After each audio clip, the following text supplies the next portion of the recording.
Following up on the question on immigration first, President Trump during the course of the campaign in 2024 said the following about illegal immigration. He said, they're going back home where they belong, and we start with the criminals. There are many, many criminals. NBC News has learned that ICE arrested 1,179 undocumented immigrants on Sunday, but nearly half of them, 566 of the migrants, appear to have no prior criminal record besides entering the country illegally. Is the president still focused exclusively, which is a civil crime, it's not criminal. It's a federal crime. So I'm asking, though, he said he was going to focus on those violent offenders first. So is violent offenders no longer the predicate for these people to be deported? The president has said countless times on the campaign trail, I've been with him at the rallies, I know you've been there covering them too, Peter, that he is focused on launching the largest mass deportation operation in American history of illegal criminals. And if you are an individual, a foreign national, who illegally enters the United States of America, you are, by definition, a criminal. And so therefore, you are subject to deportation. I apologize for interrupting. So to be clear, it's not violent criminals do not receive precedence in terms of the deportations taking place. The president has also said two things can be true at the same time. We want to deport illegal criminals, illegal immigrants from this country, but the president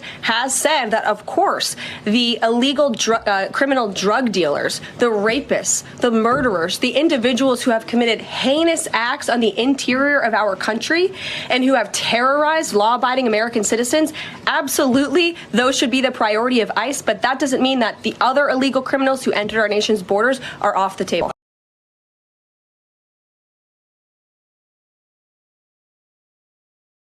Attention, Mr. and Mrs. United States.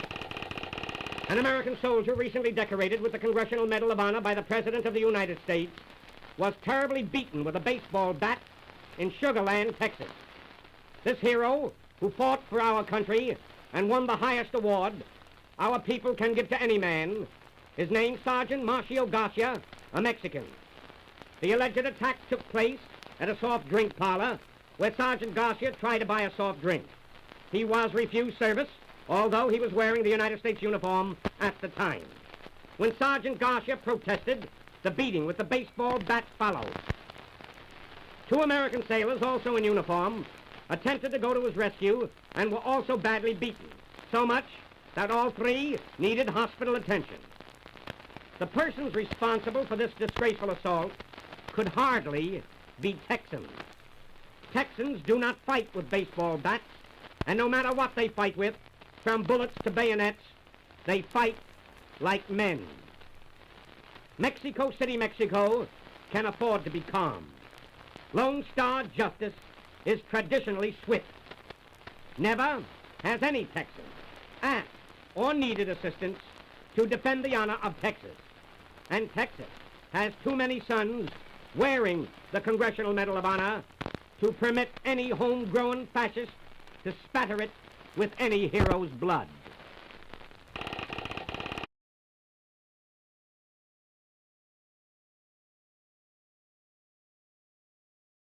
People that talked to us when I got discharged, they told us not to join any organization that seemed to be communist. So I was very careful not to join just anything, and for about a year and a half, I was approached to join LULAC. And I didn't know anything about LULAC. And then a fellow by the name of Sammy Alderete approached me because my wife and I stood in a wedding for his sister. And he approached me and asked me if I was a World War II veteran. I told him yes. And he asked me if I knew anything about a veteran by the name of Macario Garcia. I said, no, I don't know anything about him. So he told me the story about Macario Garcia, that he was on his way home from Fort Sam Houston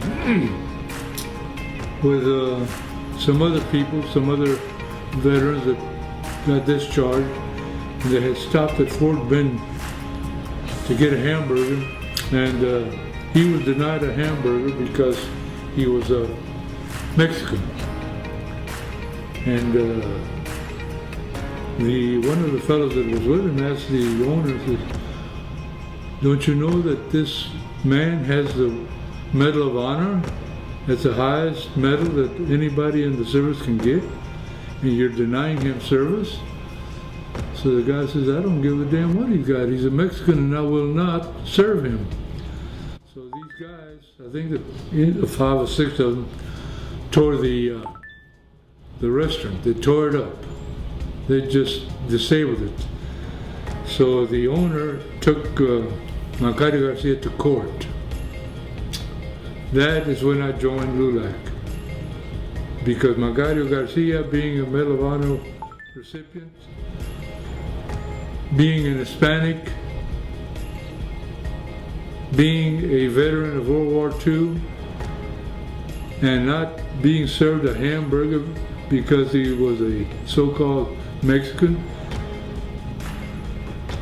after putting his life on the line, after serving his country, after being decorated like that, I decided I'm going to help this man.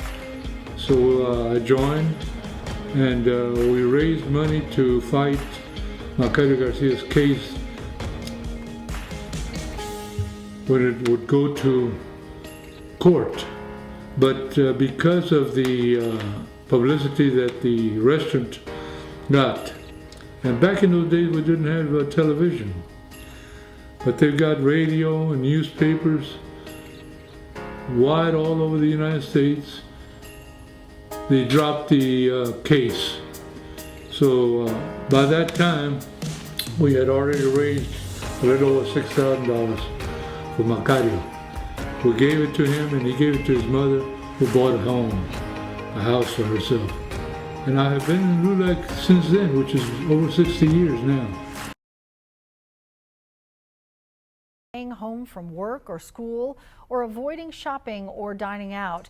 They're calling it a day without immigrants. It's an effort to show the significant contributions that immigrants make. Alyssa Gord reports. Monica's in downtown Livermore is typically open on Mondays. The ownership here decided that they wanted to close in support of our Latino community. The restaurant will be closed and employees will have the day off to take part in a day without immigrants, a movement taking off on social media. Server Ariana Norte, whose grandparents immigrated from Mexico, says many employees at Monica's are immigrants. You know, without immigrants, we wouldn't have food to serve. So I think that's mainly like our point in doing that and showing people that like this is how it would affect you and how it really does affect us all. We're joining that demonstration, that day of action here in the Bay Area, and we're calling for people to join us, to not go to work, not go to school, for students to not go to school or walk out. Around the Bay Area and across the country, businesses are closing and activists are organizing public events, including a rally planned for Oakland. In part, it's aimed to protest the deportations and rolling back of immigrant protections by the Trump administration.